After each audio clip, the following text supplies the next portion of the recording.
मध्ये सुद्धा अशाच प्रकारची परिस्थिती उद्भवली आहे। अकोल्याच्या बाळापूर मतदान केंद्रावरती ईव्हीएम बंद पडलाय।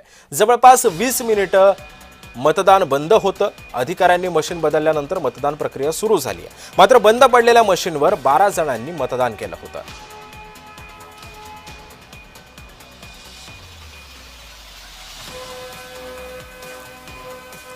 आणि या संदर्भामध्ये बोलण्यासाठी माझ्या सहकारी वर्षा मोरे सध्या आपल्या सोबत आहेत। वर्षा, मगाशी आपण बघितलं असेल तर ईव्हीएम मशीन बंद पडलं, ज्या मशीनवरती 12 जणांनी मतदान केलेलं होतं।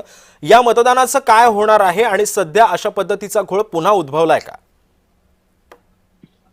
सिद्धेश, बाळापूरमध्ये जे आहे सकाळी 7:30 वाजतापासून मतदानाला सुरुवात झाली होती आणि त्या पहिल्या 2 तासात जे आहे ते 9% वरती मतदान झालेलं आहे।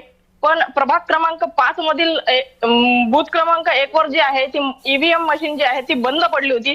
जवळपास 20 मिनिटं हे मतदान प्रक्रिया जी आहे ती ठप्प पडली होती। त्यानंतर मतदान जे आयोगाचे जे अधिकारी आहेत त्यांनी ईव्हीएम मशीन दुसरी आणून तात्काळ तिथं बदलवण्यात आली होती। मशीनचा जो तांत्रिक बिघाडामुळे ती मशीन बंद पडल्याची माहिती होती। सर्वात पहिले जय महाराष्ट्राला ही बातमी माहिती मिळाली, त्यानंतर आपण तिथे पोहोचलो होतो। ही जे मशीन जी बंद पडली होती ती बाळापुरातील कासारखेड जुनी इमारत दक्षिण भागातील मराठी शाळा मतदान केंद्रावरील हा प्रकार होता।